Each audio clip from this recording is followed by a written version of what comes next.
Hello everyone, welcome back to my YouTube channel. അപ്പോൾ ഇന്ന് നമ്മുടെ ചാനലിലെ സെക്കൻഡ് ലോങ് വീഡിയോ ആണ്. ഇത് വന്നിട്ടൊരു സൺഡേ വ്ളോഗാണ്. സൺഡേ വ്ളോഗ് എന്നൊക്കെ പറയുമ്പോൾ ഒരു Sunday day in my life അങ്ങനത്തെ വീഡിയോ ഒന്നുമല്ല. ഇന്ന് സൺഡേ ആയിട്ട് നമ്മളൊരു ക്രാഫ്റ്റ് ചെയ്യാൻ പോവാണ്. ഇതെന്ന് പറയുന്നത് ഇഷ്ടംപോലെ ആൾക്കാർ ഇഷ്ടംപോലെ വീഡിയോസ് ഇതിനെ പറ്റിയിട്ട് അല്ലെങ്കിൽ ഈ ഒരു ക്രാഫ്റ്റ് യൂട്യൂബിൽ ഇട്ടിട്ടുണ്ട്. ഞാൻ അത് നോക്കി കോപ്പി അടിച്ച് ചെയ്യുന്നു, അത്രയേ ഉള്ളൂ. അല്ലാതെ വലിയ സംഭവങ്ങളൊന്നും ഇല്ല ഇതിൽ. അപ്പം നിങ്ങൾക്ക് ആദ്യം തന്നെ കണ്ടപ്പോൾ മനസ്സിലായിക്കാണ് നമ്മൾ ഉണ്ടാക്കുന്നത് ഒരു മൂൺ ലാമ്പാണ്. ഞാനിത് കുറേ നാളുകൊണ്ട് ഉണ്ടാക്കണമെന്ന് വിചാരിച്ചിരിക്കുക. കുറേ നാളുകൊണ്ട് ഉണ്ടാക്കണമെന്ന് പറഞ്ഞിട്ട് നമ്മൾ അതിൻ്റെ ഈ ലാമ്പ് വാങ്ങിച്ചു, ലാമ്പല്ല ലൈറ്റ്, ഒരു 35 രൂപ എന്തേ ഉള്ളൂ. ആ ലൈറ്റ് വാങ്ങിച്ച് അങ്ങനെ ഞാനിങ്ങനെ വാങ്ങിച്ച് വെയിറ്റ് ചെയ്തിരിക്കുക. പക്ഷേ എനിക്ക് ഇതുവരെ ഉണ്ടാക്കാൻ സമയം കിട്ടിയില്ല. പിന്നെ സ്വാഭാവികമായിട്ട് മടി. അപ്പോൾ മെയിനായിട്ട് നമുക്കിത് ഉണ്ടാക്കാൻ വേണ്ടത് ടിഷ്യൂ പേപ്പർ, പശ, പിന്നെ ലൈറ്റ്, കുറച്ച് പേപ്പർ, അങ്ങനെ അത്രയും മതി ആക്ച്വലി ഇത് ഉണ്ടാക്കാൻ വേണ്ടിയിട്ട്. അപ്പോൾ നമ്മൾ ഈ പശ ആദ്യം വെള്ളമായിട്ട് മിക്സ് ചെയ്തിട്ട് എടുക്കണം. എന്നിട്ട് നമുക്ക് ഈ ബലൂൺ, മെയിനായിട്ട് ബലൂണാണ് വേണ്ടത്. ബലൂണിൻ്റെ മണ്ടയ്ക്ക് ഈ പശ തേച്ചിട്ട് ഈ ടിഷ്യൂ പേപ്പർ ഒട്ടിച്ചു കൊടുക്കണം. നമ്മൾ 3 ലെയറായിട്ടാണ് ഞാൻ ഒട്ടിക്കുന്നത്.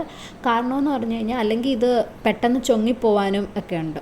പെട്ടെന്ന് പോകും. നമ്മൾ ആ ബലൂൺ അഴിച്ചെടുക്കുമ്പോഴത്തേക്ക് ഈ സാധനം അങ്ങ് ചൊങ്ങിപ്പോവും. പിന്നെ നമ്മൾ ഉണ്ടാക്കിയിട്ട് അത്രയും കഷ്ടപ്പെട്ട് ഉണ്ടാക്കിയിട്ട് അതൊരു ബുദ്ധിമുട്ടല്ലേ അങ്ങനെ പോയി കഴിഞ്ഞാൽ. അതുകൊണ്ട് ഞാൻ കുറച്ച് ഒരു 3 കോട്ടിങ് നന്നായിട്ട് കൊടുത്തിട്ടുണ്ട്.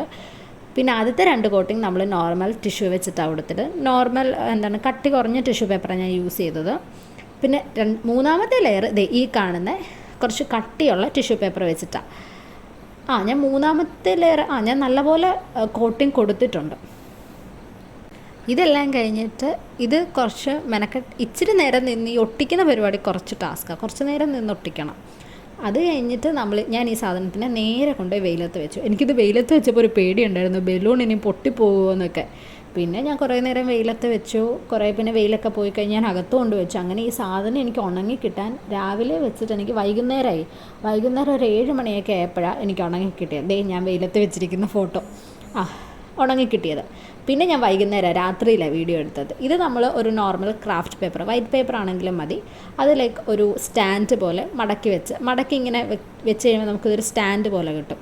എന്നിട്ട് ആ ബലൂൺ നമ്മളിനി കുത്തിപ്പൊട്ടിക്കാൻ പോകുന്ന ഒരു രംഗമാണ് നിങ്ങൾ കാണുന്നത്. ഞാൻ ഭയങ്കര ടെൻഷനായിട്ട് ഇത് ചെയ്തതാണ്. കാരണം എനിക്കത് പേടിയായിരുന്നു. ഞാൻ കണ്ട 2-3 വീഡിയോയിൽ ഇതിങ്ങനെ ചുരുങ്ങിപ്പോയി.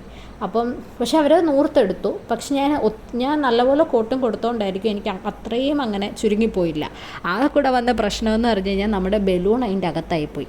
പിന്നെ ഞാൻ കത്രികയിട്ട് കുറേ കഷ്ടപ്പെട്ടിട്ടാണ് അതിനെ വലിച്ച് പുറത്തെടുത്തത്.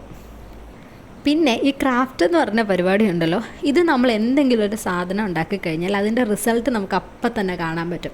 അത് നന്നായോ മോശമായോ അങ്ങനെ നമുക്ക് പെട്ടെന്ന് തന്നെ അറിയാൻ പറ്റും ഏതൊരു സ്റ്റേജിലോട്ടാണ് പോകുന്നത്. അപ്പോൾ നമുക്ക് കിട്ടുന്ന ഒരു സന്തോഷം അത് വേറെ ഒരു ലെവലാണ്. നമ്മൾ യൂട്യൂബ് വീഡിയോ ഇടുമ്പോൾ നമുക്ക് ഭയങ്കര സ്ലോലി അല്ലേ റീച്ച് കയറി വരത്തുള്ളൂ. ഭയങ്കര ലേറ്റ് ആവത്തില്ലേ. പിന്നെ കുറേ കഴിയുമ്പോൾ നമുക്ക് കൺസിസ്റ്റൻസി കാണത്തില്ല, നമുക്ക് മടുക്കും, നമ്മൾ നിർത്തും, പിന്നെ വീണ്ടും തുടങ്ങും, അങ്ങനെയൊക്കെയാണ്. പക്ഷേ ഈ ക്രാഫ്റ്റ് നമുക്ക് ചെയ്യുന്നതിൻ്റെ ഒരു ഗുണമെന്ന് എനിക്ക് തോന്നുന്നത്, നമ്മളൊരു സാധനം ഉണ്ടാക്കി കഴിഞ്ഞാൽ അതിൻ്റെ റിസൾട്ട് നമുക്ക് അപ്പം തന്നെ കാണാൻ പറ്റും.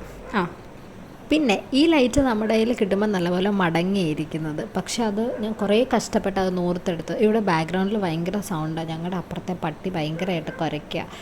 എന്ത് ചെയ്യാൻ പറ്റും? അത് പോട്ടെ. ഞാൻ വോയിസ് ഓവർ ചെയ്യുമ്പോൾ നല്ലപോലെ കഷ്ടപ്പെടുന്നുണ്ട്, അതുകൊണ്ട് കുഴപ്പമില്ല.